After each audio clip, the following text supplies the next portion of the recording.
Ծննդյան տոներին մի կին, որին մերժել էին զավակ չունենալու պատճառով։ Միայնակ թափառում էր տոնական քաղաքում։ Երբ արդեն հույս չկար երեխայի, նրա այրի հոր անսպասելի ժեստը փոխեց ամեն ինչ։ Այդ ցուրտ գիշերը ծնվեց մի նոր ընտանիք, որը միավորված էր ոչ թե արյունով, այլ կարեկցանքով, բուժումով, սիրով։ Եթե այս պատմությունը ձեզ հետաքրքրեց, մի մոռացեք բաժանորդագրվել։ Մեր ալիքին ասեք մեզ, թե որ քաղաքից եք դուք մեզ դիտում, մենք շարունակում ենք։ Խոստանում եմ, որ սա կլինի լավագույն պատմությունը, որը դուք երբեք կլսեք ձեր կյանքում։ Անահիտ Սարգսյանը երբեք չէր պատկերացնի, որ իր կյանքը կարող է փլուզվել ընդամենը մի քանի օրում։ 32 տարեկանում խոստումնալից կարիերայով ճարտարապետ, 7 տարի Արմանի նշանածը, նա հավատում էր, որ վերջապես գտել է իր տեղն աշխարհում։ Բնակարանը, որը նրանք կիսում էին կենտրոնում, փոքր էր, բայց հարմարավետ։ Պատերին փակցված էին իրենց երկուսի լուսանկարները ճամփորդություններից, ընկերների հետ խորովածի ժամանակ, երջանիկ պահերից, որոնք թվում էին հավերժական։ Ծրագիրը պարզ էր ու կատարյալ, հաջորդ ամռանն ամուսնանալ ծովափին կազմակերպված համեստ արարողությամբ անմիջապես հետո սկսել երեխաներ ունենալու փորձերը։ Դա այն ամենն էր, ինչի մասին Անահիտը միշտ երազել էր։ Բայց կյանքը դաժան կերպով հիշեցնում է, որ ոչ ամեն ինչ է մեր վերահսկողության տակ։ Ամեն ինչ սկսվեց որովայնի այն ցավերից, որոնք համառորեն կրկնվում էին։ Սկզբում Անահիտն անտեսում էր։ Հետո, երբ ախտանշաններն ուժեղացան, այցելեց գինեկոլոգին։ Հետազոտություններ։ Էլի հետազոտություններ։ Սոնոգրաֆիա։ Մրդ։ Ամեն արդյունքից հետո բժշկուհու դեմքն ավելի լուրջ էր դառնում, ավելի անհանգիստ։ Մինչ որ հնչեց ախտորոշումը, արգանդի հազվագյուտ անդառնալի վիճակ։ Տեխնիկական բառերը հնչում էին օտար, կարծես իրեն չէին ուղղված։ Բայց եզրակացությունը պարզ էր ու կործանարար, Անահիտը չէր կարող հղիանալ։ Երբեք։ Այդ պահին գետինը փախավ ոտքերի տակից։ Բժշկուհին խոսեց այլընտրանքների, որդեգրման, փոխնակ մայրության մասին, բայց Անահիտը հազիվ էր լսում։ Նա մտածում էր Արմանի մասին, թե որքան էր նա սիրում երեխաների, ինչպես էին փայլում նրա աչքերը, երբ անցնում էին խաղալիքների խանութի մոտով, նա, միշտ ժպտալով, ասում էր, որ մի օր իրենց երեխային այնտեղ կտանեն։ Ինչպես ասել։ Ինչպես կործանել այդ երազանքը, որը նա իրենն էր։ Այդ երեկո, բնակարանի բազմոցին նստած, Անահիտը սպասում էր Արմանի վերադարձին։ Ձեռքերը դողում էին։ Սիրտը խփում էր անկանոն։ Երբ նա ներս մտավ, դեռ կոստյումով ու փողկապով, իր հետ բերելով սուրճի ու թղթաբանության հոտը, Անահիտը չկարողացավ սպասել։ Բառերը դուրս թափվեցին արցունքների բժշկական բացատրությունների շփոթ հոսքով։ Արմանը գունատ նստեց նրա կողքին։ Երկար րոպեներ լուռ մնաց։ Երբ վերջապես խոսեց, ասաց, որ իր կողքին է, որ սիրում է իրեն, որ մի ճանապարհ կգտնեն։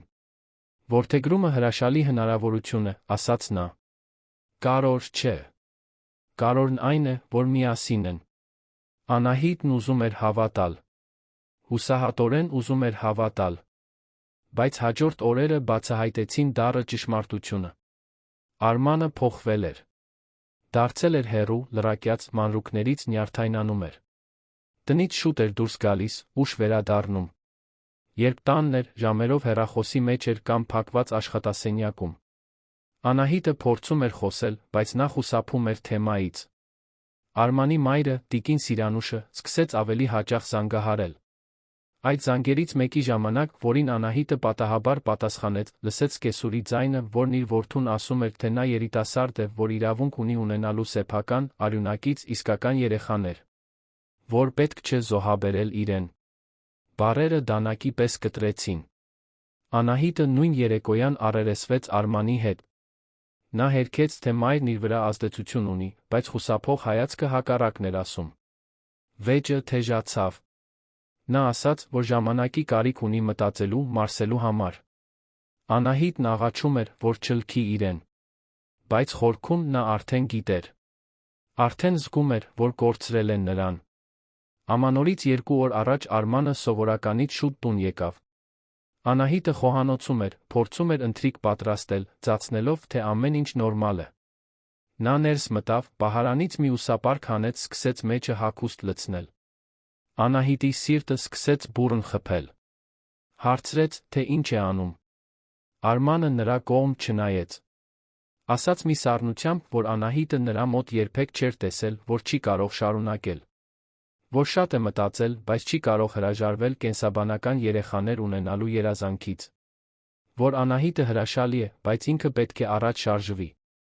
Անահիտը զգաց, թե ինչպես է աշխարհը պտտվում։ Աղաչեց։ Գոռաց։ Լաց եղավ։ Հիշեցրեց միասին անցկացրած 7 տարիների, խոստումների, ծրագրերի մասին։ Բայց Արմանն արդեն որոշումը կայացրել էր։ Նա ավարտեց ուսապարկը հավաքելը, վերցրեց սեղանի վրայի բնակարանի պահեստային բանալին, դուրս եկավ դռնից։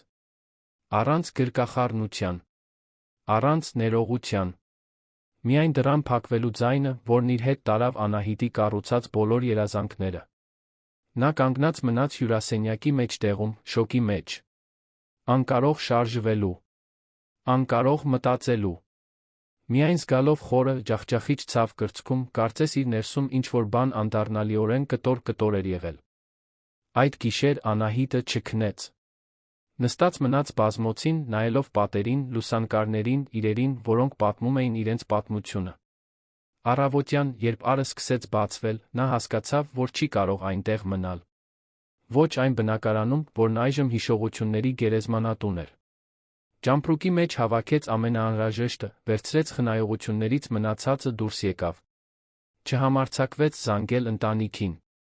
Չգիտեր, ինչպես բացատրել։ Ինչպես ասել մորը, որն այդքան երազում էր թոռների մասին, որ իրեն լքել են, որովհետև ինքն ի վիճակի չէ երեխա ունենալ։ Ինչպես դիմանալ խղճահարությանը, տխրությանը, մխիթարության փորձերին, որոնք միայն կստիպեին իրեն ավելի թերի զգալ։ Իր ունեցած գումարով Անահիտը կարողացավ վճարել 3 օրվա համար Երանի կենտրոնում գտնվող մի էժան հյուրանոցում։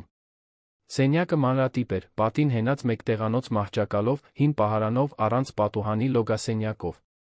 Պաստառները պոկված էին, բորբոսի հոտը ներծծվել էր ամեն ինչի մեջ։ Բայց Անահիտը հազիվ էր նկատում։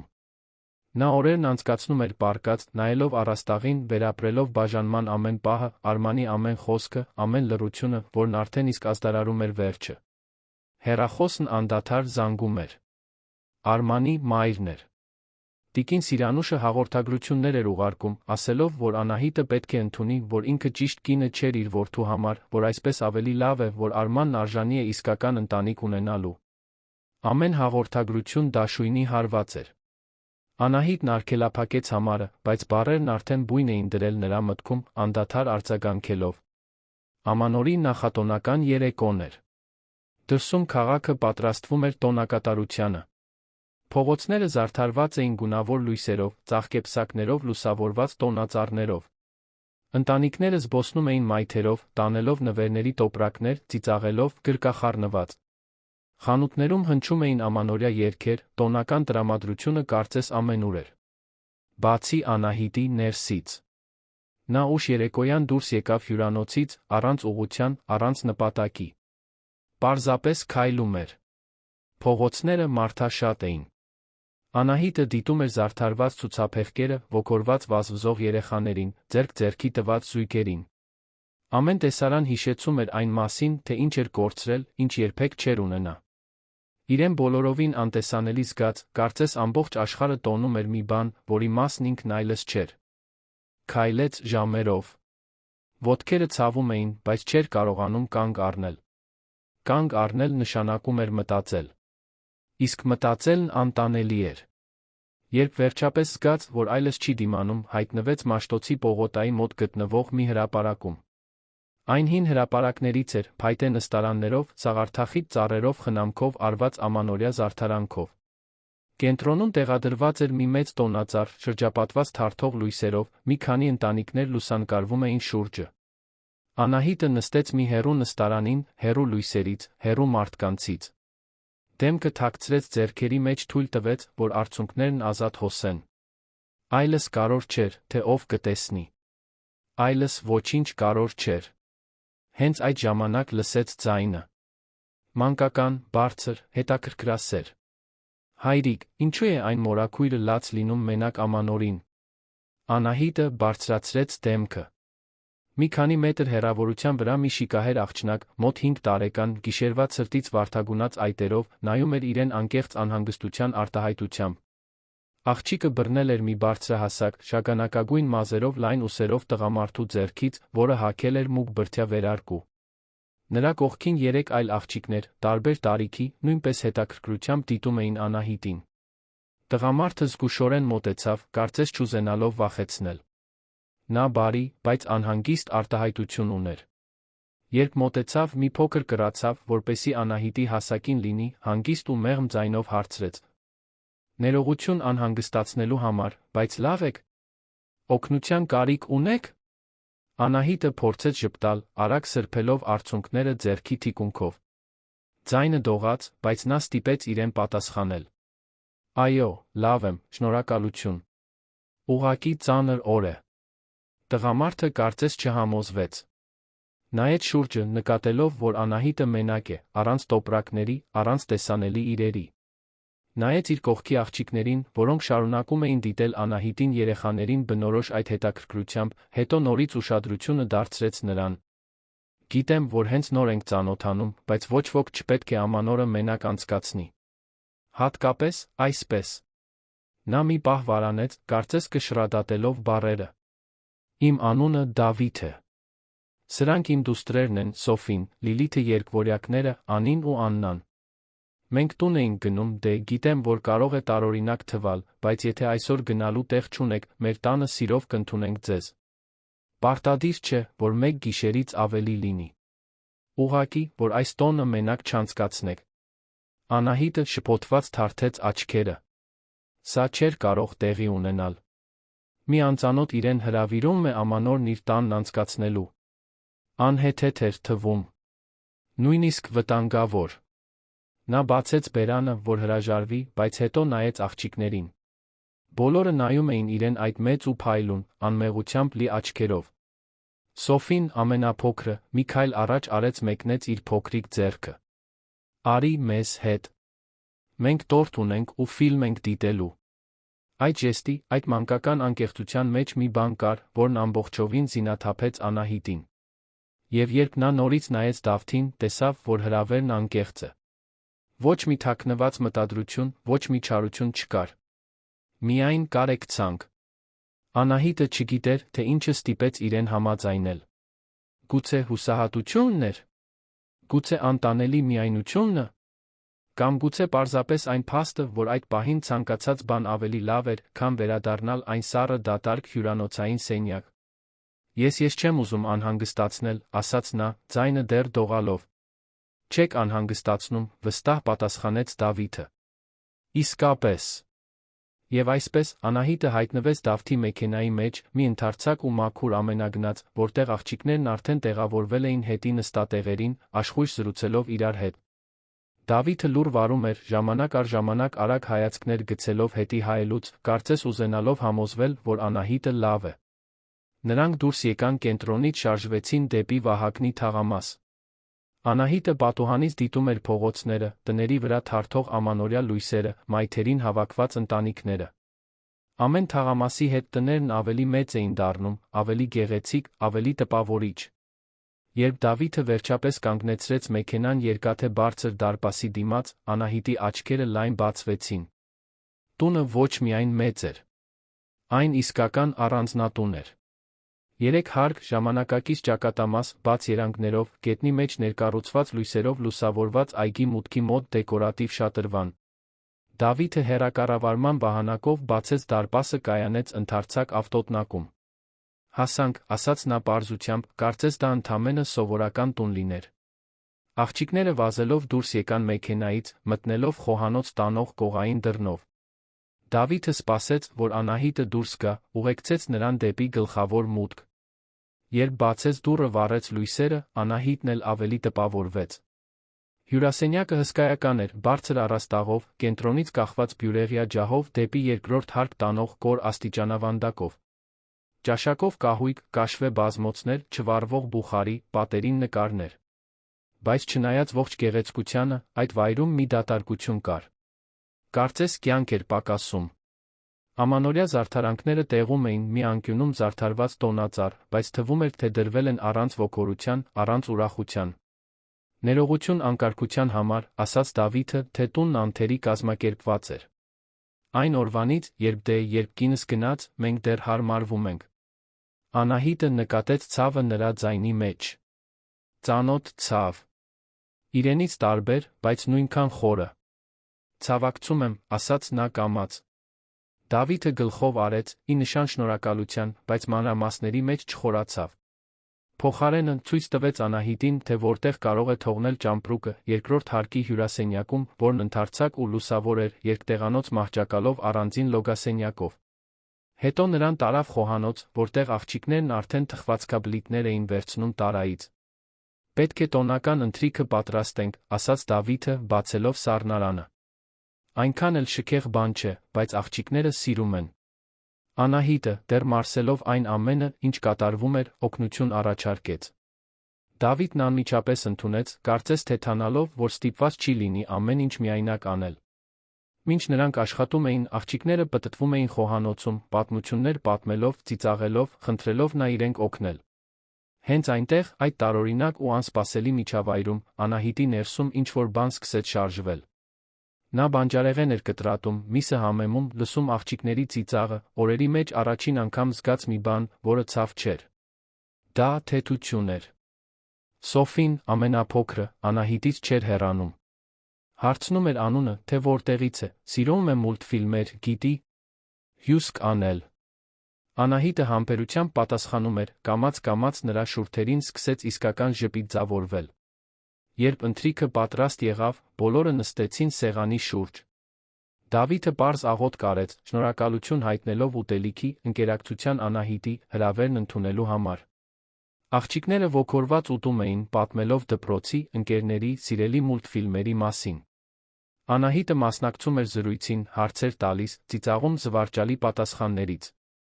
Ընթրիքից հետո Դավիթն առաջարկեց ֆիլմ դիտել։ Աղջիկները ոգորությամբ համաձայնեցին, վազեցին հյուրասենյակ։ Անահիտն օգնեց հավաքել խոհանոցը, երբ ավարտեց, գնաց միանալու նրանց։ Աղջիկներն արդեն տեղավորվել էին բազմոցին, ծածկված վերմակներով։ Սոֆին պնդեց, որ Անահիտը նստի իր կողքին։ Ֆիլմը ամանորյա անիմացիա էր, լի գույներով ու երգերով։ Անահիտը շատ ուշադրություն չդարձրեց էկրանին։ Ավելի շատ կենտրոնացած էր աղջիկների վրա, թե ինչպես էին նրանք ծիծաղում, ինչպես էին հենվում իրար, ինչպես էին փնտրում հոր քնքշանքը։ Եվ հենց այնտեղ, այդ պարզ ու ջերմ պահին, Անահիտը մի բան հասկացավ։ Նա չէր ծնել այդ երեխաներին։ Նրանց հետ արյունակցական կապ չուներ։ Բայց այդ պահին, զգալով փոքրիկ Սոֆիի ջերմությունն իր ուսին, լսելով մյուս աղջիկների ծիծաղը, Անահիտը զգաց մի բան, որն այլս չէր սպասում զգալ։ Զգաց, որ ինչ-որ բանի մասնիկն է։ Զգաց, որ պետք է։ Զգաց, թեկուզ մեկ գիշերով, կարծես ինչ-որ տեղի է պատկանում։ Եվ այն օրվանից, երբ Արմանը դուրս էր եկել դռնից, Անահիտն առաջին անգամ իրեն թույլ տվեց հավատալ, որ գուցե, միայն գուցե, դեռ հույս կա։ Երբ ֆիլմն ավարտվեց, աղջիկները քնաթաթախ էին։ Դավիթը նրանց մեկ-մեկ տարավ իրենց սենյակները, օգնելով ատամները լվանալ, գիշերազգեստները հագնել։ Անահիտը մնաց հյուրասենյակում, դիտելով դարակների վրա դրված լուսանկարները։ Շատ նկարներ կային մի գեղեցիկ, շագանակագույն մազերով պայծառ ժպիտով կնոջ, որը միշտ շրջապատված էր աղջիկներով։ Դավթի կինը։ Նրանց մայրը։ Անահիտը տխրության խայթոց զգաց, հասկանալով, որ այդ կինն այլս այնտեղ չէ։ Դավիթը րոպեներ անց վերադարձավ, հոգնած, բայց շուրթերին ժպիտ։ Նրանք ձեզ շատ սիրեցին, ասաց նա, նստելով բազմոցին։ Վաղուց աղջիկներին այսքան աշխույժ չէի տեսել։ Անահիտը նույնպես նստեց, պահպանելով հարգալից հեռավորություն։ Նրանք հրաշալի են։ Դուք շատ բախտավոր եք։ Դավիթը խորը շունչ քաշեց, նայելով սեփական ձեռքերին։ Օրեր կան, որ բախտավոր չեմ զգում։ Օրեր կան, որ կարծում եմ, թերանում եմ նրանց հանդեպ։ Այն օրվանից, երբ կորցրի կնոջս, ամեն ինչ ավելի դժվարացավ։ Ես չգիտեմ, ինչպես լինել հայր, մայր միաժամանակ։ Անահիտը զգաց այդ բառերի ծանրությունը։ Դրանք խոցելի էին, անկեղծ։ Դուք անում եք ձեզնից կախված ամեն ինչ, ասաց նա մեղմորեն։ Եվ դա արդեն իսկ շատ բան է։ Դավիթը նայեց նրան, մի պահ նրանց հայացքները հանդիպեցին։ Այնտեղ երախտագիտություն կար։ Եվ մի ուրիշ բան, որ Անահիտը չկարողացավ բացահայտել։ Շնորհակալություն, ասաց նա։ Հրավերն ընդունելու համար։ Այստեղ լինելու համար։ Գիտեմ, որ տարօրինակ էր, բայց չգիտեմ, ինչ-որ բան ինձ հուշեց, որ դուք նույնքան կարիք ունեիք, որքան մենք։ Անահիտը տխուր ժպտաց։ Կարծում եմ, ճիշտ էիք։ Նրանք որոշ ժամանակ զրուցեցին պարզ մակերեսային բաների մասին։ Դավիթը չհարցրեց, թե ինչ է պատահել նրա հետ, Անահիտը մտքում շնորհակալություն հայտնեց դրա համար։ Երբ հոգնածությունը սկսեց ծանրանալ, Դավիթն ուղեկցեց նրան մինչ հյուրասենյակ բարի գիշեր մաղթեց։ Անահիտը պառկեց հարմարավետ մահճակալին, նայելով առաստաղին։ Դրսում սկսեցին պայթել հրավառության ձայները, ազդարարելով կեսգիշերի գալուստը։ Ամանոր էր։ Եվ այդ տոնին առաջին անգամ Անահիտը բոլորովին մենակ չէր։ Փակեց աչքերը, զարմանալիորեն կարողացավ քնել։ Անահիտն արթնացավ միջանցքում շտապողական քայլերի ձայնից։ Արի լույսը ներս էր թափանցում պատուհանից, իր հետ բերելով երանյան ամռանը բնորոշ ջերմությունը։ Մի կարճ պահ, ապա կողմնորոշված, նա չհասկացավ, թե որտեղ է։ Հետո նախորդ երեկոյի հիշողությունները վերադարձան ալիքի պես, Արման, բաժանումը, հյուրանոցը, հրապարակը, Դավիթն ու աղջիկները։ Ամեն ինչ անիրական էր թվում, կարծես երազ լիներ։ Բայց երազ չէր։ Նա այնտեղ էր, այդ հսկայական ու լուռ տանը, հյուրընկալված մարդկանց կողմից, որոնց հազիվ էր ճանաչում։ Դանդաղ վեր կացավ, հագնելով նախորդ օրվա նույն հագուստը, զգուշորեն բացեց սենյակի դուռը։ Միջանցքը դատարկ էր, բայց ներքի հարկից ձայներ էր լսում։ Վարանոտ քայլերով իջավ աստիճաններով, դեռ մտածելով, պետք է մնար այնտեղ, թե պետք է շնորհակալություն հայտներ ու հեռանար դեռ գիշերը։ Երբ հասավ խոհանոց, տեսավ Դավթին, որը փորձում էր նախաճաշ պատրաստել, մինչ 4 աղջիկները պտտվում էին նրա շուրջը, յուրաքանչյուրը մի տարբեր բան խնդրելով։ Սոֆին նրբաբլիթ էր ուզում։ Լիլիթը՝ յոգուրտ, մյուսլիով։ Երկվորյակները, Անին ու Աննան, կռվում էին վերջին Մուրաբայի տարայի համար։ Դավիթը հոգնած տեսք ուներ, փորձելով միաժամանակ բոլորին գոհացնել, բայց ապարդյուն։ Բարի լույս, ասաց Անահիտը դռան մոտից, իրեն օտար զգալով։ Բոլոր գլուխները միաժամանակ շրջվեցին։ Սոֆին առաջինը վազեց նրա մոտ, ոգորությամբ գրկելով ոտքերը։ Բարի լույս, Անահիտ։ Մեզ հետ նախաճաշելու ես։ Դավիթը թեթացած շունչ քաշեց, տեսնելով նրան։ Բարի լույս։ Հուսով եմ, լավ քնեցիք։ Ներողություն այստեղի անկարգության համար։ Անահիտը ժպտաց, ջերմանալով աղջիկների ջերմ ընդունելությունից։ Առանց շատ մտածելու, մտավ խոհանոց, սկսեց օգնել։ Վերցրեց ձու, ալյուր կաթ, մի քանի րոպե անց արդեն նրբաբլիթներ էր պատրաստում։ Աղջիկները հանգստացան, ուշադրությամբ հետելով Անահիտի աշխատանքին։ Դավիթը հենվեց սեղանին, խաչելով ձեռքերը, այն պահից, երբ նա եկել էր, առաջին անգամ կարծես թուլացավ։ Պարտադիր չէ, որ դա անեք, ասաց նա, բայց երախտագիտությունն ակնհայտ էր նրա ձայնում։ Գիտեմ, բայց ուզում եմ օգնել։ Առավոտն անցավ զարմանալիորեն հանգիստ։ Աղջիկները ոգորությամբ կերան նրբաբլիթները, ծիծաղելով զրուցելով իրար հետ։ Անահիտն իրեն տարօրինակ կերպով հարմարավետ էր զգում այնտեղ, կարծես այդ երեխաներին ավելի վաղուց էր ճանաչում։ Դավիթը նույնպես մասնակցում էր զրույցին, բայց Անահիտը նկատում էր, որ նա ավելի շատ դիտում էր, քան խոսում։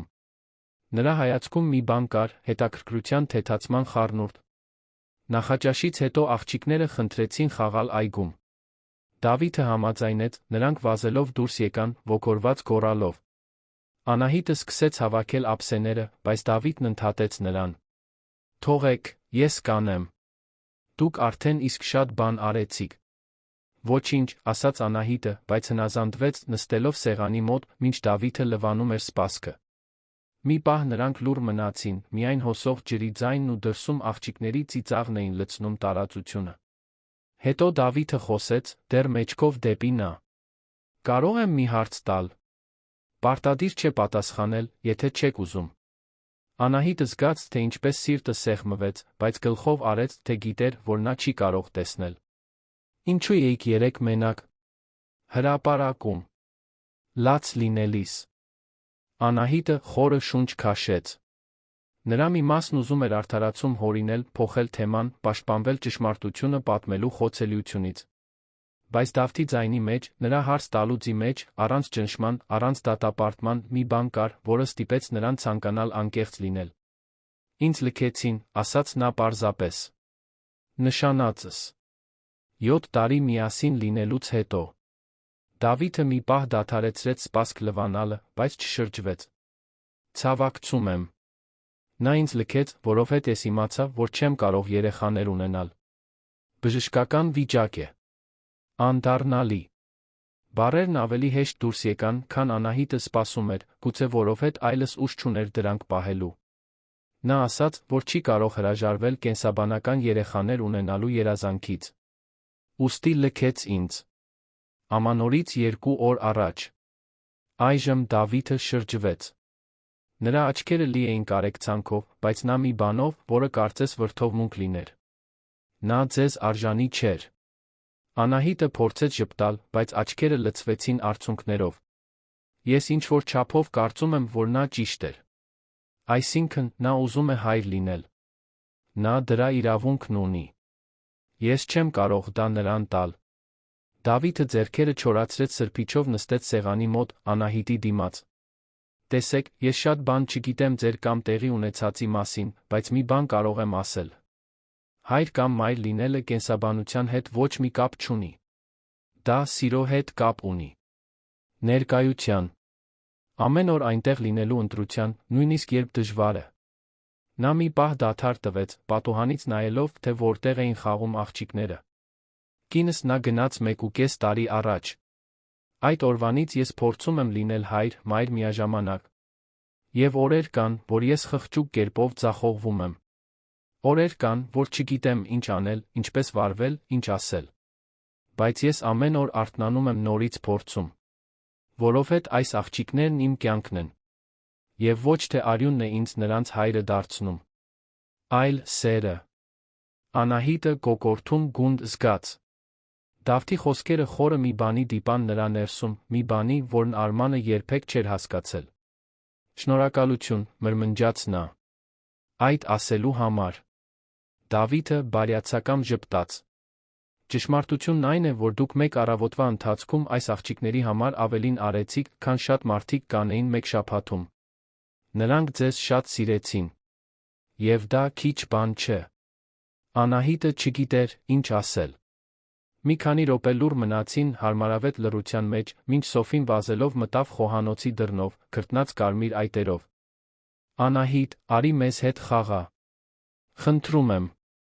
Անահիտը նայեց Դավթին, որը գլխով արեց, ժպտալով։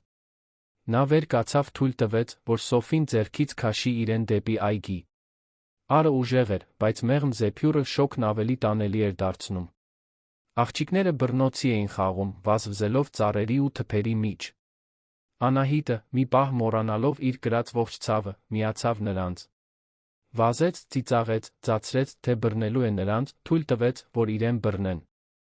Աղջիկները ուրախությունից ճչում էին, Անահիտը մի թեթություն զգաց, որը շաբաթներ շարունակ չէր զգացել։ Դավիթը ամեն ինչ դիտում էր պատշգամբից, ձեռքին սուրճի բաժակ, կնոջը կորցնելուց հետո առաջին անգամ իրեն թույլ տվեց հույսի նման մի բան զգալ։ Հաջորդ օրերն անսպասելի կերպով զարգացան։ Անահիտը, որը սկզբում նախատեսում էր մնալ ընդամենը 1 գիշեր, ի վերջո մնաց։ Դավիթը պնդեց, որ նա պետք չէ գնա, որ կարող է մնալ այնքան, որքան անհրաժեշտ է։ Եվ Անահիտը, գնալու տեղ չունենալով, չցանկանալով վերադառնալ այն սառը հյուրանոց, համաձայնեց։ Նա սկսեց առօրյա ստեղծել։ Վաղ էր արթնանում, բոլորի համար նախաճաշ պատրաստում, օգնում աղջիկներին հագնվել։ Դավիթը պետք է աշխատեր, նույնիսկ տոնական օրերին, Անահիտն առաջարկեց մնալ աղջիկների հետ։ Նա սկզբում վարանեց, բայց երբ տեսավ, թե ինչպես են նրանք արձագանքում Անահիտի ներկայությանը, ինչպես են ավելի երջանիկ, ավելի թեթ թվում, համաձայնեց։ Անահիտը բացահայտեց, որ երեխաների հետ վարվելու բնատուր տաղանդ ունի։ Խաղեր էր հորինում, պատմություններ պատմում, նրանց հետ նկարում, խաղերի տեսքով մաթեմատիկական փոքրիկ հնարքներ սովորեցնում։ Աղջիկները ծաղկում էին նրա ուշադրության ներքո։ Սոֆին, ամենափոքրը, անընդհատ նրանից էր կախված։ Լիլիթը, 8 տարեկան, սկսեց վստահել Անահիտին, պատմելով դպրոցի ընկերների մասին գաղտնիքներ։ Երկվորյակները Անին ու Աննան 6 տարեկան վերջապես դադարեցին այդքան շատ կռվել, սկսեցին համագործակցել, երբ Անահիտը համատեղ գործունեություն էր առաջարկում։ Դավիթը ամեն ինչ դիտում էր հիացմունքի երախտագիտության խառնուրդով։ Նա տեսնում էր, թե ինչպես են իր դուստրերը նորից ծիծաղում, էներգիայով վազվզում տանը, հաջորդ օրվա համար ծրագրեր կազմում։ Դա մի բան էր, որը վաղուց չէր տեսել։ Մի երեկո, երբ աղջիկները քնեցին, Դավիթն ու Անահիտը նստեցին հյուրասենյակում։ Տան լռությունը հանգստացնող էր։ Անահիտը թերթում էր մի ամսագիր, որը գտել էր դարակում, իսկ Դավիթը ձացնում էր, թե հեռուստացույց է դիտում, բայց իրականում մտածում էր։ Անահիտ, սկսեց նա վարանոտ։ Կարող եմ մի բան խնդրել։ Նա նայեց նրան, հետաքրքրված։ Իհարկե։ Դավիթը խորը շունչ քաշեց, կարծես քաջություն հավաքելով։ Աղջիկները նրանց ինչ-որ մեկը պետք է։ Այն օրվանից, երբ կինս գնաց, ես ամեն ինչ փորձել եմ։ Դայակներ, սպասուհիներ, նույնիսկ զոքանչս մի քանի ամիս այստեղ մնաց։ Բայց ոչինչ չի ստացվում։ Աղջիկներն ավելի ինքնամփոփ, ավելի տխուր են դառնում։ Բայց ձեզ հետ այլ է։ Նրանք նորից երջանիկ են։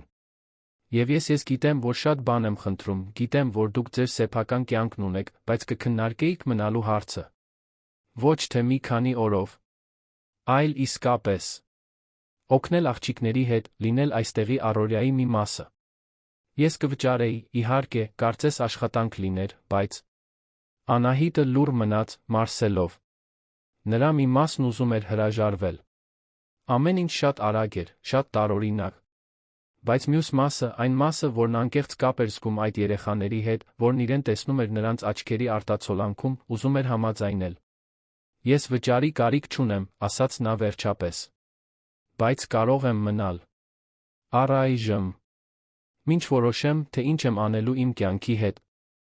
Դավիթը թեթացած շունչ քաշեց։ Շնորհակալություն։ Լուրջ։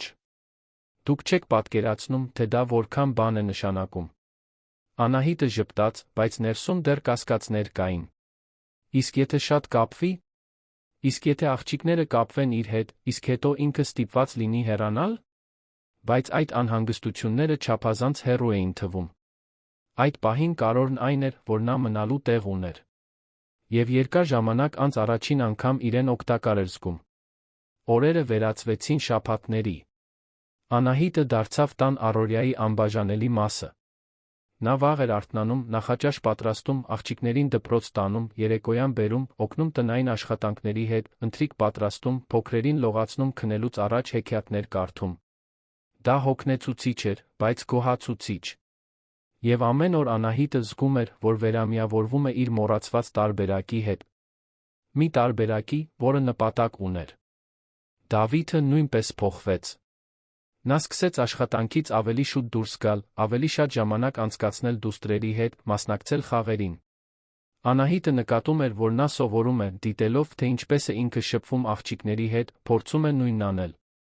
Երեկոներ կային, երբ նա նստում էր հյուրասենյակի հատակին, երկվորյակների հետ փազլ հավաքելով, կամ Լիլիթի հետ նկարելով, կամ լսելով Սոֆիի անհավանական պատմությունները։ Եվ Անահիտը քնքշությամբ տեսնում էր, որ Դավիթը դառնում է այն հայրը, որն ուզում էր լինել։ Բայց ոչ ամեն ինչ էր կատարյալ։ Լարվածության պահեր եղան։ Մի երեկո Լիլիթը լացի կոծի մեջ էր, ասելով, որ կարոտում է մորը, որ ոչ ոք չի կարող նրան փոխարինել։ Անահիտը իրեն կորցրած զգալով փորձեց մխիթարել աղջկան, բայց Լիլիթը հրեց նրան, գոռալով, որ նա իր մայրը չէ։ Դավիթը հայտնվեց, փորձելով հանգստացնել դստերը, բայց իրավիճակը սրվեց։ Դա ցավոտ հիշեցում էր, որ որքան էլ Անահիտը ներկա լիներ, նա երբեք չէր զբաղեցնի այն կնոջ տեղը, որին նրանք կորցրել էին։ Այդ գիշեր Անահիտը լաց եղավ միայնակ սենյակում։ Հարցականի տակ դրեց, արդյոք ճիշտ բան է անում, արդյոք չի ներխուժում մի տարածք, որն իրենը չէ։ Բայց առավոտյան, երբ Լիլիթը ամաչկոտ թակեց դուռը, ներողություն խնդրեց, ամուր գրկելով Անահիտին, ասելով, որ չի ուզում, որ նա գնա, Անահիտը հասկացավ, որ ճիշտ տեղում է։ Դավիթը նույնպես իր պահերն ունեցավ։ Մի կեսօր նա աշխատանքից զանգ ստացավ, մինչ փորձում էր Սոֆիին օգնել դպրոցի առաջադրանքի հետ։ Հիասթափված, նա կորցրեց համբերությունը գոռաց աղջկա վրա, որը սկսեց լաց լինել։ Անահիտը, որը խոհանոցում էր, հանգիստ միջամտեց, Սոֆիին տանելով մեկ այլ սենյակ, խոսելով նրա հետ, մինչ նա հանգստացավ։ Հետո խոսեց Դավթի հետ, բացատրելով, որ նորմալ է ծանրաբեռնված զգալ, բայց աղջիկներին համբերություն է պետք։ Դավիթը լսեց, երախտապարտ, խոստացավ ավելի լավը լինել։ Հենց այդ գիշերային զրույցներից մեկի ժամանակ Դավիթն իսկապես բացվեց։ Նա պատմեց, թե ինչպես է իրեն կորցրած զգացել կնոջ կորստից հետո, ինչպես է մտածել աղջիկներին տատիկի մոտ ուղարկելու մասին, որովհետև կարծում էր, որ ի վիճակի չի լինի միայնակ նրանց խնամել։ Պատմեց իր կրած մեղքի զգացումի, ձախողվելու վախի մասին։ Անահիտը լուր լսեց ամեն ինչ, հետո բռնեց նրա ձեռքը վստահ ասաց. «Դուք չեք ձախողվում։ Դուք գոյատում եք։ Եվ դա արդեն իսկ հրաշալի է։ Աղջիկները գիտեն, որ դուք նրանց սիրում եք։ Եվ դա է կարևորը»։ Դավիթը նայեց նրան խորը երախտագիտությամբ, այդ պահին նրանց միջ ինչ-որ բան փոխվեց։ Դա այլևս պարզապես հարմարության, փոխօգնության հարաբերություն չէր։ Ձևավորվում էր անկեղծ կապ, մի բան, որը նրանցից ոչ ոք չէր սպասում, բայց որն այնտեղ էր, լուռ աճելով։ Անահիտը նույնպես սկսեց բացվել։ Պատմեց ընտանիքի, կատարյալ լինելու, սպասելիքներն արդարացնելու ճնշման մասին։ Պատմեց մայր դառնալու երազանքի, այն մասին, թե ինչպես այդ երազանքը կործանվեց մեկ բժշկական այցելության ժամանակ։ Եվ առաջին անգամ, խոսելով այդ մասին, ամոթ չզգաց։ Միայն թեթացում զգաց։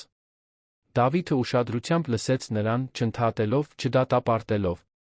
Եվ երբ նա ավարտեց, ասաց մի բան, որը դաջվեց նրա մտքում. «Անահիտ, դուք արդեն մայր եք։ Գուցե ոչ կենսաբանորեն, բայց մնացած բոլոր առումներով։ Եվ աղջիկները դրա ապացույցն են»։ Այդ խոսքերն Անահիտին այնպես ստիպան, ինչպես նա չէր սպասում։ Կարծես, վերջապես, ինչ-որ մեկը տեսավ նրա արժեքը, անդին երեխա ծնելու ունակությունից։ Ինչ-որ մեկը, որը հասկանում էր, որ սերը միակ ձը չունի, որ ընտանիքը կարելի է կառուցել բազմաթիվ ձերով։ Հանգստյան օրերի զբոսանքները դարձան ավանդույթ։ Դավիթը, Անահիտը, 4 աղջիկները միասին բացահայտում էին երանը։ Գնում էին այգի, կինո, թանգարաններ, ռեստորաններ։ Աղջիկները պաշտում էին դա, Անահիտը նույնպես։ Կարծես նոր հիշողություններ էին կառուցում, հիշողություններ, որոնք պատկանում էին միայն իրենց։ Այդ զբոսանքներից մեկի ժամանակ, երբ քայլում էին հաղթանակի զբոսայգում, Սոֆին մի կողմից բռնել էր Անահիտի, մյուս կողմից Դավթի ձեռքը։ Հանկարծ աղջիկը վեր նայեց երեխային բնորոշ անմեղությամբ ասաց. «Մենք իսկական ընտանիքի ենք նման, չէ՞»։ Անահիտն ու Դավիթը հայացքներ փոխանակեցին։ Նրանցից ոչ ոք անմիջապես չպատասխանեց, բայց երկուսն էլ զգացին այդ պնդման ծանրությունը։ Որովհետև, ինչ-որ առումով, Սոֆին ճիշտ էր։ Նրանք ընտանիքի էին նման։ Եվ գուցե, միայն գուցե, դառնում էին այդպիսին։ Այդ երեկո տուն վերադառնալով, երբ աղջիկները քնած էին, իսկ Դավիթն ու Անահիտը մնացել էին հյուրասենյակում զրուցելու, նա մի խոստովանություն արեց, որը զարմացրեց երկուսին էլ։ «Անահիտ, ես չգիտեմ, ինչպես սա ասել, որ տարօրինակ չհնչի, բայց դուք այստեղ ամեն ինչ փոխեցիք։ Աղջիկները երջանիկ են։ Ես երջանիկ եմ։ Եվ ես գիտեմ, որ մենք հազիվ ենք իրար ճանաչում, գիտեմ, որ այս ամենը շատ արագ տեղի ունեցավ, բայց ես չեմ ուզում, որ դուք գնաք։ Երբեք»։ Անահիտը զգաց, թե ինչպես է սիրտը արագանում։ Չգիտեր, թե դա ինչ է նշանակում, չգիտեր, Դավիթը պարզապես երախտապարտ է, թե ավելին կա։ Բայց զգաց, որ պետք է նա ինքն անկեղծ լինի։ Ես էլ չեմ ուզում գնալ։ Այս աղջիկները նրանք ինձ հիշեցրին, որ ես դեռ առաջարկելու բան ունեմ։ Որ ես դեռ կարող եմ։ Եվ դուք ինձ ընդունեցիք, երբ ես ամենաշատն էի դրա կարիքն ունեցել։ Ես դա երբեք չեմ մոռանա։ Դավիթը ժպտաց, ծանոթանալուց ի վեր առաջին անգամ նա բռնեց նրա ձեռքը։ Դա պարզ ժեստ էր, բայց լի իմաստով։ Եվ Անահիտը, զգալով այդ ձեռքի ջերմությունը, հասկացավ, որ նրանց միջ ավելի մեծ բան է սկսում ձևավորվել։ Դա դեռ սեր չէր։ Ոչ ռոմանտիկ ու գրքոտ ձով։ Դա ավելի խորն էր, ավելի ամուր։ Դա հարգանք էր, հիացմունք, ընկերակցություն։ Դա մի բանի հիմքն էր, որը կարող էր վերածվել շատ ավելիի։ Եվ այդ գիշեր, երբ Անահիտը պառկած էր իր մահճակալին, նայելով առաստաղին, նա իրեն թույլ տվեց նորից երազել։ Ոչ այն ապագայի մասին, որը նախատեսել էր Արմանի հետ, այլ նոր, անսպասելի ապագայի, որը կառուցվում էր մարդկանց հետ, ովքեր իսկապես գնահատում էին իրեն։ Շաբաթներ անց առաջին անգամ Անահիտը քնեց շուրթերին ժպիտ։ Ամիսներն անցան գրքի էջերի պես, որը Անահիտը երբեք չէր պատկերացնի, թե կարդալու է։ Հունվարը դարձավ փետրվար, իսկ փետրվարն իր հետ բերեց ուժեղ շոգն ու ամառային անձրները, որոնք ամեն կեսօր թափվում էին Երանի վրա։ Տան առօրյան այնքան բնական էր դարձել, որ Անահիտը երբեմն մոռանում էր, որ սա սկիզբ է ունեցել, որ եղել է ժամանակ, երբ նա չէր ճանաչում այդ աղջիկներին, այդ տղամարդուն, այդ տունը։ Առավոտները միշտ նույն կերպ էին սկսվում։ Անահիտն արթնանում էր բոլորից շուտ, խնամքով նախաճաշ պատրաստում, աղջիկներին արթնացնում ճակատին համբույրներով տեղում հորինած զվարճալի երգերով։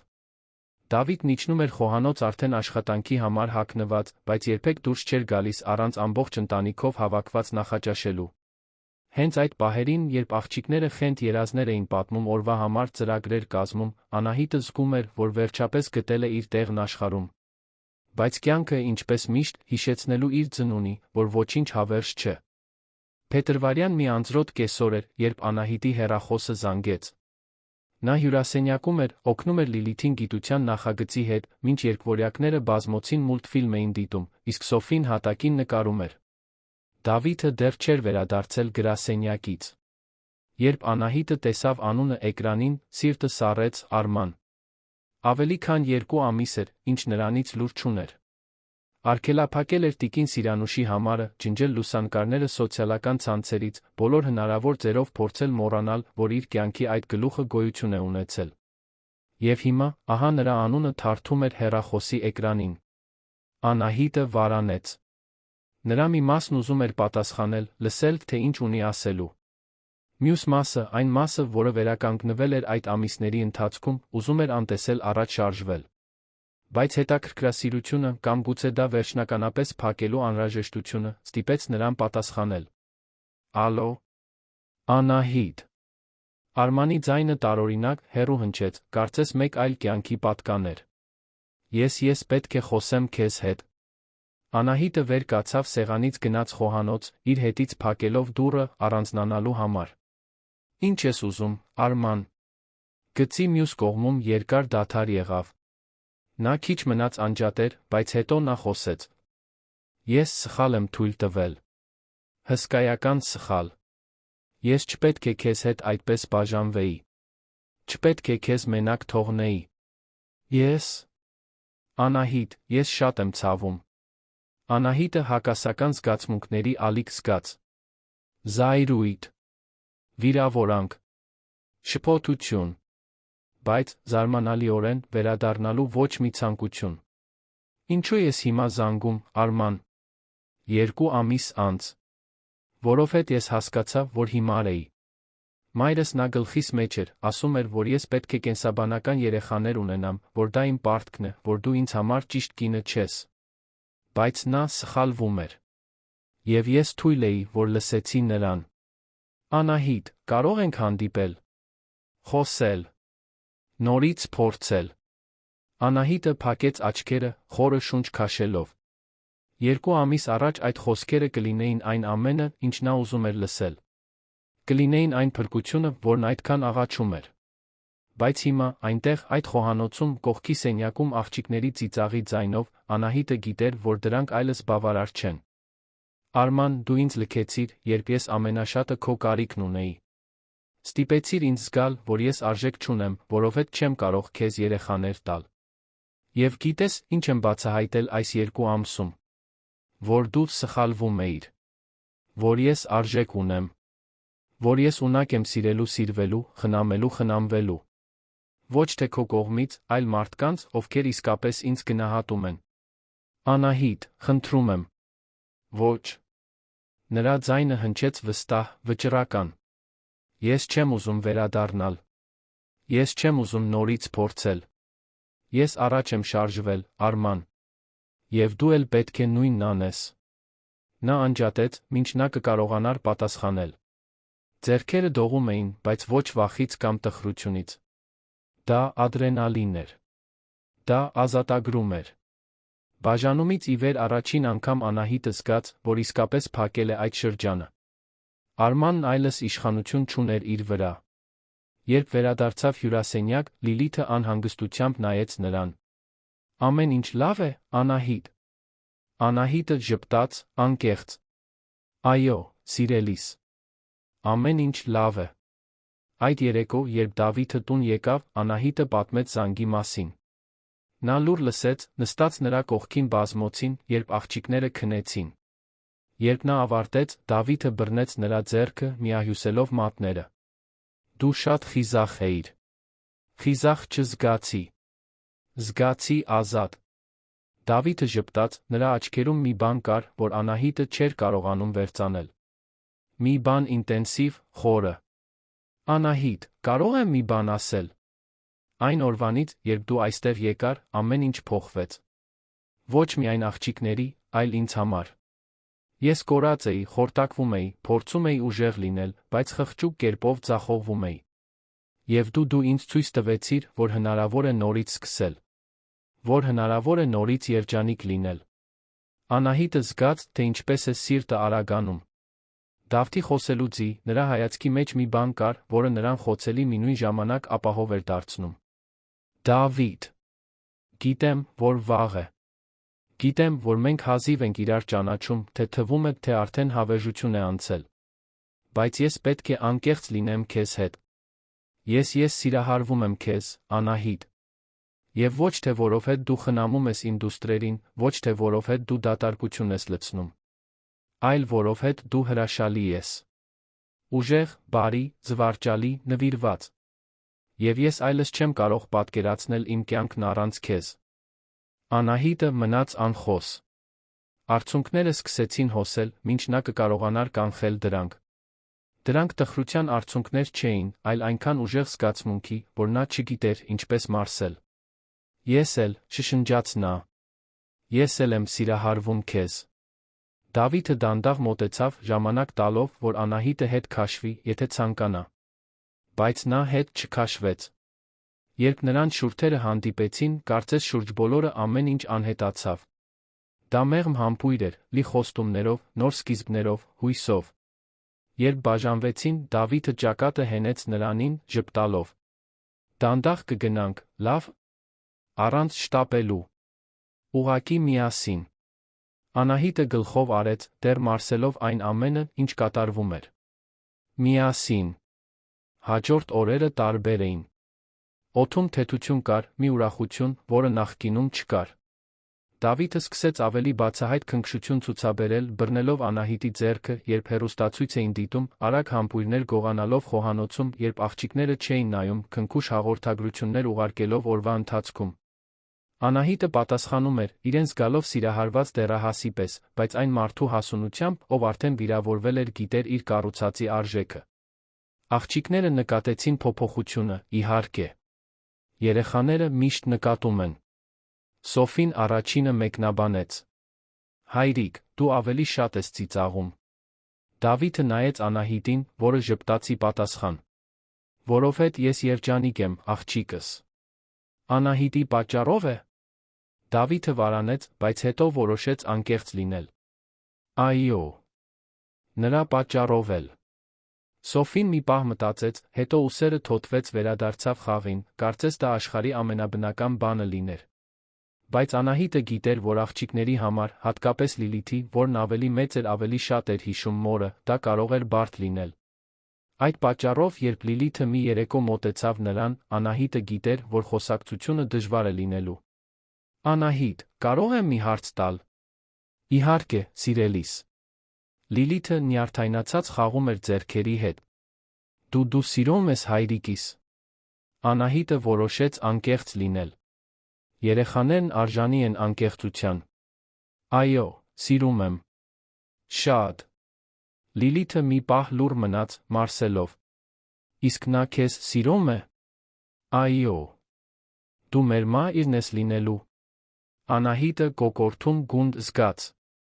Այդ հարցն այնքան ծանրություն, այնքան վախ, այնքան հույս էր կրում։ Լիլիթ, ես երբեք չեմ փորձի փոխարինել քո մորը։ Նա հրաշալի կին էր, ես գիտեմ, թե որքան ես դու նրան սիրում կարոտում։ Բայց ես կարող եմ լինել մեկը, ով քեզ նույնպես սիրում է։ Տարբեր ձով, բայց իսկական։ Եթե դու թույլ տաս։ Լիլիթը նայեց Անահիտին արցունքներով լի աչքերով։ Ես վախենում եմ նրան մոռանալ։ Անահիտն ամուր գրկեց աղջկան։ Դու երբեք չես մոռանա քո մորը, սիրելիս։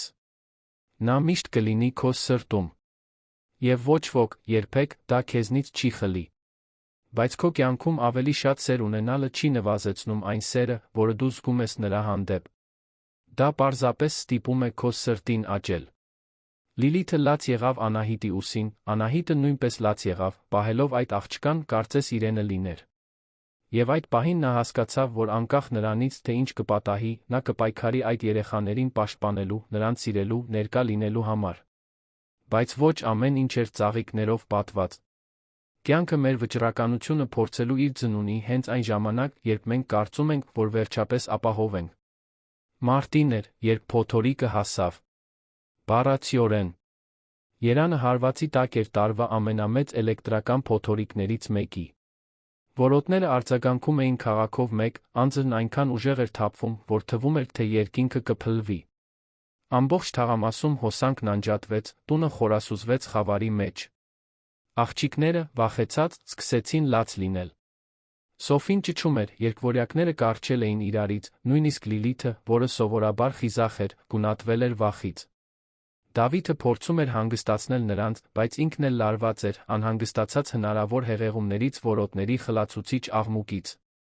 Գործեց Անահիտը։ Հանգիստ վճռական, նա վերցրեց լապտերներ, մոմեր, սավաններ բարձր։ Բոլոր աղջիկներին հավաքեց հյուրասենյակում, սկսեց սավաններով ինքնաշեն տնակ կառուցել, ստեղծելով հարմարավետ ապահով տարածք։ Շուրջը մոմեր վառեց, բայց ապահով տեղերում երեխաներից հեռու։ Վերցրեց տաք ծածկոցներ, բաժանեց նրանց։ Գիտեք, ինչ ենք անելու, ասաց Անահիտը ուրախ ձայնով, չնայած դրսի փոթորկին։ Մենք ճամբար ենք կազմակերպելու։ Հենց այստեղ, հյուրասենյակում։ Եվ ես արկածային պատմություններ եմ պատմելու, մինչ բոլորը քնեն։ Աղջիկները, կամաց-կամաց, սկսեցին հանգստանալ։ Դավիթը ամեն ինչ դիտում էր, հիացած։ Անահիտը սկսեց պատմել մի խիզախ արքայադստեր մասին, որը չէր վախենում փոթորիկներից, որը դիմակայում էր վիշապներին, փրկում թագավորություններ։ Աղջիկները լսում էին հմայված, կամաց-կամաց վախը տեղի տվեց հետաքրքրությանը, երակայությանը։ Երբ պատմությունն ավարտվեց, Սոֆին արդեն քնած էր, հարմարավետ տեղավորված Անահիտի գրկում։ Երկվորյակները տեղավորվեցին բարձերի վրա, իսկ Լիլիթը, թե դեռ արթուն, ավելի հանգիստ տեսք ուներ։ Դավիթը նստեց Անահիտի կողքին, դիտելով դուստրերին։ Շնորհակալություն, շշնջաց նա։ Ես չգիտեի, ինչ անել։ Բայց դու միշտ գիտես։ Անահիտը ժպտաց, հոգնած, բայց երջանիկ։ Բանը իմանալու մեջ չէ։ Բանը ներկա լինելու մեջ է։ Եվ վախը կախարդական բանի վերածելու։ Այդ գիշեր բոլորը միասին քնեցին հյուրասենյակում, կուտակված բարձերի ու ծածկոցների վրա, մինչ փոթորիկը շարունակվում էր դրսում։ Բայց տան ներսում ջերմություն, ապահովություն, սեր կար։ Երբ առավոտը եկավ, հոսանքը վերականգնվել էր, փոթորիկն անցել էր։ Աղջիկներն արթնացան ոգորված, խոսելով նախորդ գիշերվա արկածի, այն մասին, թե ինչպես էին խիզախ եղել, թե որքան զվարճալի էր հյուրասենյակում ճամբար կազմակերպելը։ Դավիթը նայեց Անահիտին բացարձակ վստահությամբ հասկացավ, որ նա ոչ միայն հյուր է, ոչ միայն օգնող։ Նա ընտանիքի մաս է։ Նա անփոխարինելի է։ Եվ հենց այդ օրը, երբ միասին հավաքում էին տունը, ծիծաղելով դուստրերի մանկական արարքների վրա, Դավիթը որոշեց, որ ժամանակն է հաջորդ քայլն անելու։ Ոչ թե ամուսնություն, դեռ ոչ, այլ պարտավորություն։ Խոստում, որ անկախ նրանից, թե ինչ կպատահի, նրանք միասին կլինեն։ Այդ երեկո, երբ աղջիկները քնեցին, Դավիթը Անահիտին կանչեց այգի։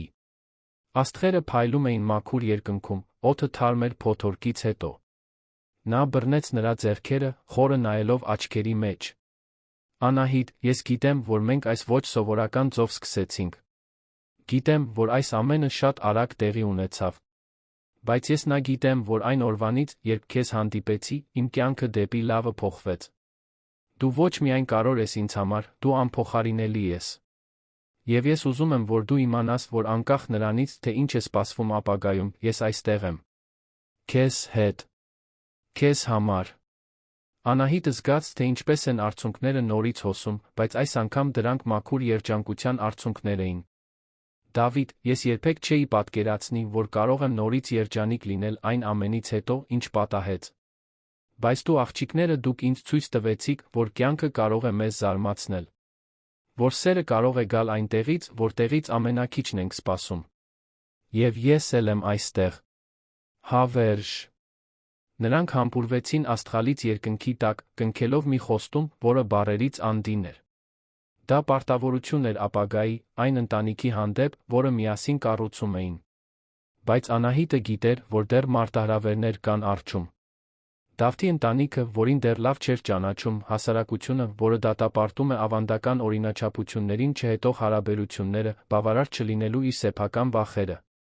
Բայց այդ պահին Դավթի կողքին տան ներսում ապահով քնած աղջիկների հետ, Անահիտն իրեն թույլ տվեց հավատալ, որ միասին նրանք կարող են հաղթահարել ամեն ինչ։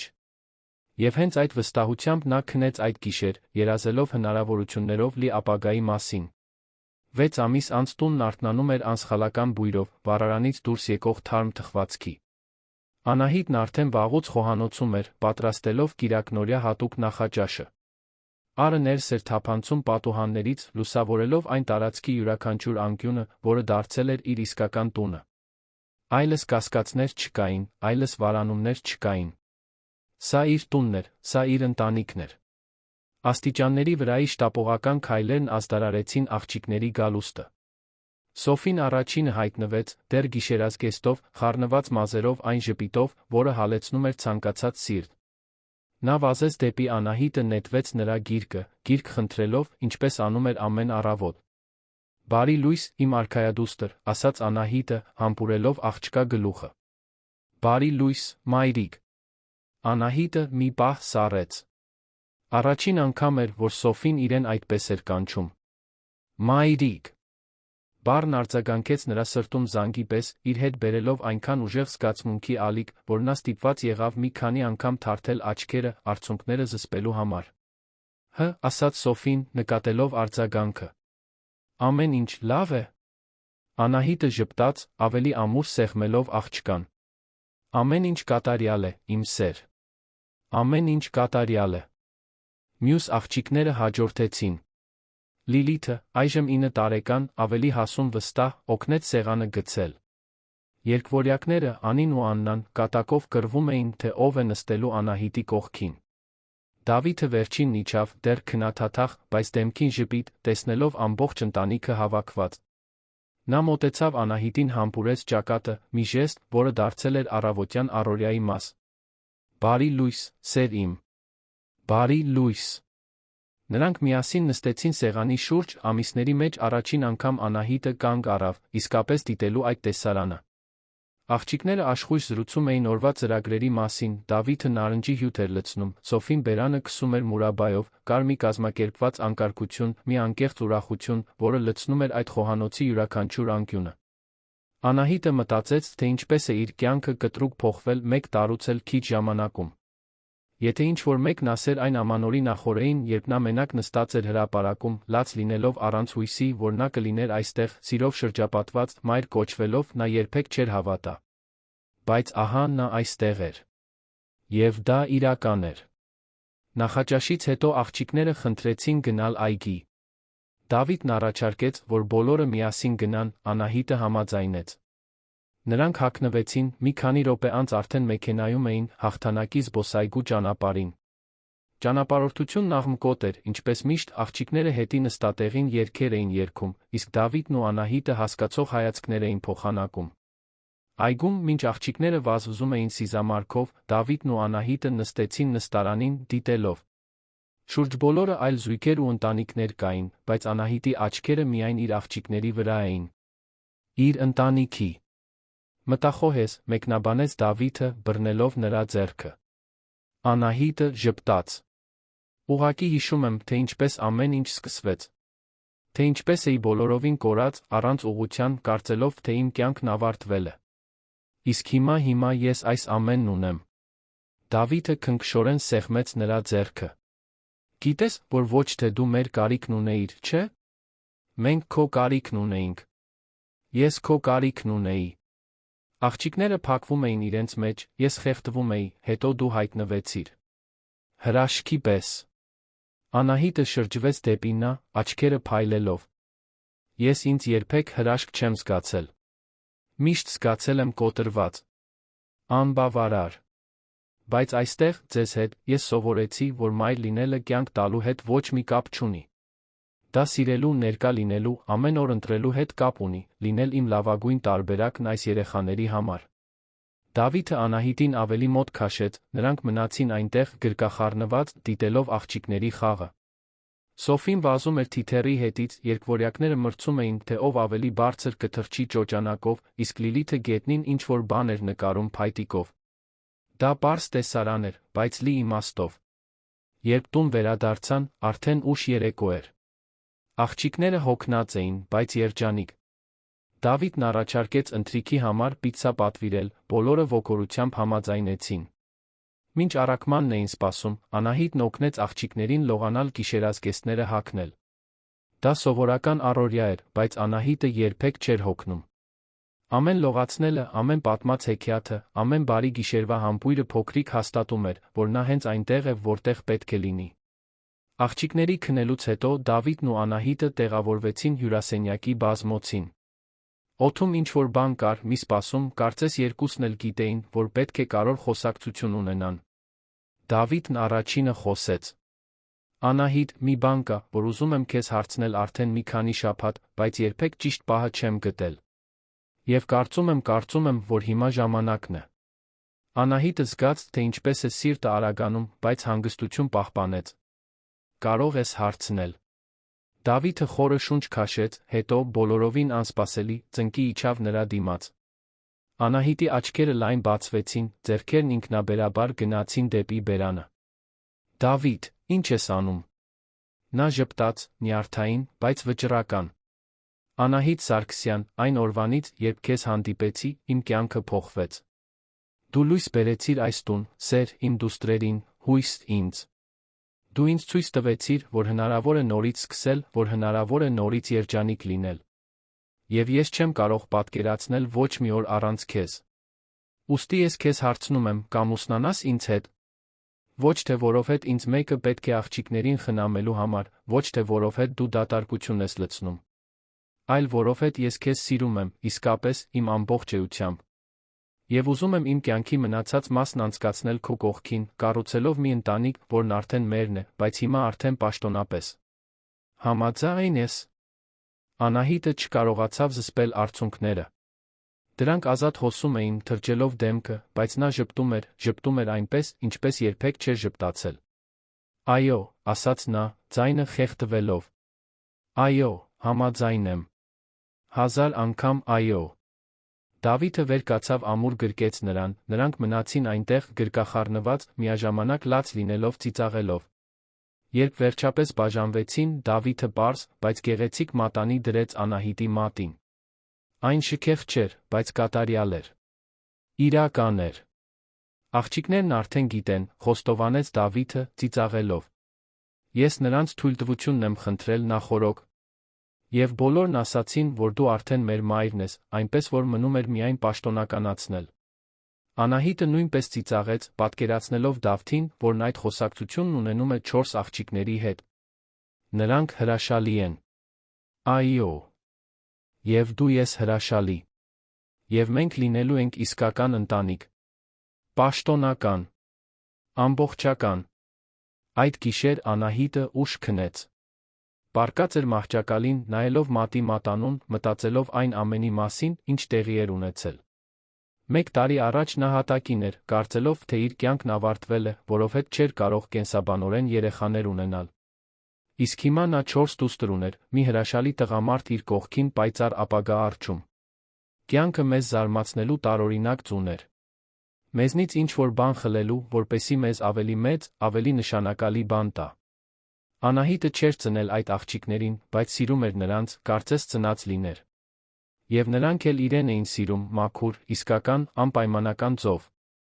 Հաջորդ շաբաթներին սկսվեց հարսանիքի նախապատրաստությունը։ Ոչ մի շքեղ բան չէր լինելու։ Դավիթն ու Անահիտը համաձայնեցին, որ ուզում են համեստ մի բան, միայն ամենամտերիմ մարդկանց հետ։ Արարողությունը լինելու էր տան այգում, ուշ երեկոյան, աղջիկները, որպես հարսնաքույրեր։ Անահիտը զանգեց մորը, որը հուզմունքից լաց եղավ, լուրերն իմանալով։ Նա վերջին ամիսներին հեռու էր մնացել, դեռ Մարսելով Անահիտի բաժանումն Արմանից, բայց հիմա երջանիկ էր, անկեղծորեն երջանիկ, տեսնելով դստերը վերականգնված փայլող։ Ես գիտեի, որ դու կգտնես երջանկությունը, աղջիկս, ասաց մայրը հեռախոսով։ Պարզապես չգիտեի, որ դա այսքան գեղեցիկ ձով կլինի։ Դավիթը նա հրավիրեց իր ընտանիքին։ Որոշակի լարվածություն կար, հատկապես Զոքանչի հետ, որը դեռ պահպանում էր իր մահացած դստեր հիշողությունները, չգիտեր, ինչպես վարվել Անահիտի ներկայության հետ։ Բայց աղջիկներն օգնեցին կոտրել սառույցը։ Նրանք Անահիտի մասին այնքան սիրով, այնքան ոգորությամբ էին խոսում, որ անհնար էր չնկատել, թե որքան կարևոր էր նա իրենց համար։ Հարսանիքի օրը Անահիտը վաղ արթնացավ։ Աղջիկները ներխուժեցին նրա սենյակ, թռչկոտելով մահճակալի վրա ոգորությունից ճչալով։ Նրանք օգնեցին Անահիտին հագնվել, յուրաքանչյուրն իր ձով նպաստելով։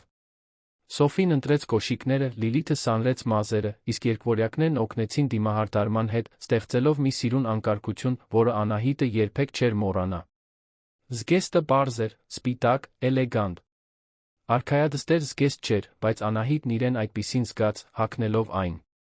Երբ իջավ աստիճաններով, տեսավ Դավթին, որը սպասում էր այգում, շրջապատված աղջիկներով սակավաթիվ հյուրերով, սիրտը քիչ մնաց պայթեր երջանկությունից։ Արարողությունը կարճ էր, բայց ինտենսիվ։ Դավիթն իր երդումներն ասաց արցունքոտ աչքերով, խոստանալով սիրել Անահիտին ամեն օր, ամեն պահ, հավերժ։ Անահիտն իր հերթին խոստացավ սիրել ոչ միայն Դավթին, այլ աղջիկներին, խոստացավ ներկա լինել, ուժեղ լինել այն մայրն ու կինը, որին նրանք արժանի էին։ Երբ արարողակատարը նրանց հայտարարեց ամուսիններ, բոլորը ծափահարեցին։ Բայց ամենահուզիչ պահը եկավ հետո, երբ աղջիկները մոտեցան Անահիտին, նվերների տուփ տվեցին։ Ներսում 4 նկար կար, յուրաքանչյուր աղջկանից մեկը, բոլորը պատկերում էին ընտանիքը։ Եվ յուրաքանչյուր նկարում Անահիտն այնտեղ էր, Դավթի կողքին, 4 աղջիկներով շրջապատված։ Սոֆին մեկ այլ թուղթ տվեց, դողացող մանկական ձեռագրով, որտեղ գրված էր. Շնորհակալություն մեր մայրիկը լինելու համար։ Մենք քեզ սիրում ենք։ Անահիտը չկարողացավ զսպել արցունքները։ Միանգամից գրկեց 4 աղջիկներին, ամուր պահելով նրանց, շշնջաց. Ես էլ եմ ձեզ սիրում։ Այս աշխարհում ամեն ինչից շատ։ Խնջույքն ուրախ էր, լի երաժշտությամբ, բարով ծիծաղով։ Աղջիկները վազվզում էին այգում, խաղալով ներկա մյուս երեխաների հետ։ Դավիթն ու Անահիտը առաջին անգամ պարեցին միասին որպես ամուսիններ, երբ երաժշտությունն ավարտվեց, նա իրեն մոտ քաշեց շշնջաց ականջին. Շնորհակալություն ինձ իմ ընտանիքը վերադարձնելու համար։ Անահիտը ժպտաց, գլուխը հենելով նրա կրծքին։ Շնորհակալություն ինձ իմը տալու համար։ Հաջորդող ամիսները հարմարվելու, սովորելու, կառուցելու ամիսներ էին։ Անահիտը պաշտոնապես որդեգրեց 4 աղջիկներին, օրինականորեն դառնալով նրանց մայրը։ Դա բյուրոկրատական գործընթաց էր, բայց երբ վերջապես ստացան փաստաթղթերը, Անահիտը ուրախությունից լաց եղավ։ Այդ աղջիկներն իրենն էին։ Իսկապես։ Հավերժ։ Տան առօրյան շարունակվում էր, բայց հիմա էլ ավելի մեծ թեթությամբ։ Դավիթը հնարավորինս շուտ էր դուրս գալիս աշխատանքից, մասնակցում խաղերին, աղջիկներին զբոսանքի տանում, օգնում տնային աշխատանքների հետ։ Անահիտն իր հերթին վերադարձավ ճարտարապետի աշխատանքին, բայց հեռավար, հավասարակշռելով կարիերան ընտանեկան կյանքի հետ։ Երեկոները միշտ նվիրված էին ամբողջ ընտանիքին։ Միասին ֆիլմեր էին դիտում, սեղանի խաղեր խաղում, զվարճալի երգեր երգում, պատմություններ պատմում։ Տունը, որը նախկինում լուռ ու սառն էր, այժմ աղմկոտ էր, քաոսային սիրով լի։ Անահիտը դեռ դժվար օրեր էր ունենում։ Պահեր կային, երբ անվստահությունը վերադառնում էր, երբ նա իրեն հարցնում էր, արդյոք ամեն ինչ ճիշտ է անում, արդյոք լավ մայր է, արդյոք աղջիկներն իսկապես իրեն այդպիսին են տեսնում։ Բայց ամեն անգամ, երբ այդ կասկածները ծագում էին, աղջիկներից մեկը պարզ, բայց նշանակալի մի բան էր անում։ Սառնարանին փակցված նկար, ես սիրում եմ իմ մայրիկին մակագրությամբ։ Քնելուց առաջ ամուր գրկախառնություն։ Կամաց շշնջացած շնորհակալություն ամեն ինչի համար։ Եվ Անահիտը հիշում էր, որ սերը կենսաբանությամբ կամ կատարելությամբ չի չափվում։ Դա մի բան է, որը կառուցվում է օրեցօր, ընտրություն առ ընտրություն։ Դավիթը նույնպես իր խոցելիության պահերն ուներ։ Երեկոներ կային, երբ նա խոսում էր կնոջ, առաջ շարժվելու մեղքի զգացումի, նրա հիշատակը դավաճանելու վախի մասին։ Անահիտը միշտ համբերությամբ լսում էր, առանց խանդի, առանց վիրավորանքի։ Նա հասկանում էր, որ նորից սիրելը չի նշանակում մոռանալ նրան, ով գնացել է։ Դա նշանակում է հարգել անցյալը, միաժամանակ գրկելով ապագան։ Եվ միասին նրանք հարգում էին այդ հիշատակը, տանը պահելով աղջիկների մոր լուսանկարները, նրա մասին պատմություններ պատմելով, ապահովելով, որ աղջիկները երբեք չմոռանան, թե որտեղից են եկել։ Բայց նա նոր հիշողություններ էին ստեղծում։ Նոր ավանդույթներ։ Նոր պահեր, որոնք միայն իրենցն էին։ Մի յուրահատուկ երեկո, հարսանիքից գրեթե 1 տարի անց, Անահիտը պառկած էր մահճակալին Դավթի կողքին, լսելով նրա հանգիստ շնչառությունը։ Տունը լուռ էր, աղջիկները քնած էին իրենց սենյակներում։ Եվ Անահիտը, նայելով առաստաղին, իրեն թույլ տվեց խորել ողջ ճանապարհի մասին։ Մտածեց Արմանի, իրեն կործանած բաժանման, այն ցավի մասին, որը ստիպել էր իրեն հավատալ, թե այլս արժեք չունի։ Մտածեց այն ամանորի նախօրեի, հրապարակում մենակ, առանց հույսի։ Մտածեց այն պահի մասին, երբ Սոֆին առաջին անգամ բռնեց իր ձեռքը, Դավթի ժպիտի, այն մասին, թե ինչպես ամեն ինչ տեղը ընկավ մի ձով, որը նա երբեք չէր կարող պլանավորել։ Եվ հասկացավ մի հիմնարար բան. երբեմն ամենացավոտ ավարտները պարզապես անսահման ավելի լավ բանի սկիզբն են։ Երբեմն մենք պետք է կորցնենք ամեն ինչ, որպեսզի գտնենք հենց այն, ինչ փնտրում էինք։ Անահիտը չէր ծնել այդ երեխաներին, բայց նրանց դաստիարակել էր։ Նրանց երակներով հոսող արյունը չուներ, բայց նույն սերն ուներ։ Եվ ի վերջո, դա էր կարևորը։ Ոչ թե որտեղից ենք գալիս, այլ ուր ենք գնում։ Ոչ թե ով է մեզ լույս աշխարհ բերել, այլ ով է ընտրում մեզ սիրել ամեն օր։ Դավիթը շարժվեց նրա կողքին, դեռ կիսաքուն, Անահիտին ավելի մոտ քաշեց։ Նա հարմարավետ տեղավորվեց նրա կրծքին, լսելով սրտի զարկերը, փակեց աչքերը։ Երկար ժամանակ անց առաջին անգամ Անահիտը չէր վախենում ապագայից։ Անվստահություն չէր զգում։ Միայն երախտագիտություն էր զգում։ Երախտագիտություն այդ ընտանիքը գտնելու համար։ Երախտագիտություն ընդունված լինելու համար։ Երախտագիտություն սովորելու համար, որ սերը միակ ձը չունի, որ ընտանիքը կառուցվում է ընտրություններով, ներկայությամբ, նվիրումով։ Եվ քնելուց առաջ Անահիտն ինքն իրեն շշնջաց մի ճշմարտություն, որն ընդունելու համար ամիսներ էին պահանջվել։ Ես բավարար եմ։ Ես միշտ էլ եղել եմ։ Եվ այնտեղ, այդ կյանքով, ծիծաղով, սիրով լի տանը, Անահիտը վերջապես գտավ իր տեղը։ Ոչ այն տեղը, որը պլանավորել էր, այլ այն տեղը, որը միշտ նախատեսված էր զբաղեցնել։ Մոր տեղը։ Կնոջ։ Մի ընտանիքի անբաժանելի մասի, որը, հակառակ բոլոր հավանականությունների, գտավ ընտրեց միմյանց։ Եվ այդ ընտրությունը սիրով ոչ թե կենսաբանությամբ կառուցված այդ ընտանիքը ապացույցն էր, որ ամենագեղեցիկ նոր սկիզբները ծնվում են հենց ամենացավոտ ավարտներից։ Որովհետև ի վերջո, այն, ինչը սահմանում է ընտանիքը, արյունը չէ։ Սերն է։ Ամեն օր ներկա լինելու ընտրությունն է։ Նորից սիրելու քաջությունն է, նույնիսկ սիրտը կոտրված լինելուց հետո։ Եվ Անահիտը, Դավիթը 4 աղջիկները կենդանի ապացույցն էին, որ երբ մենք գտնում ենք ճիշտ մարդկանց, ճիշտ պահին, ամեն ինչ կարող է փոխվել։ Եվ կյանքը, որը նախկինում անիմաստ էր թվում, նոր գույն, նոր փայլ, նոր նպատակ է ստանում։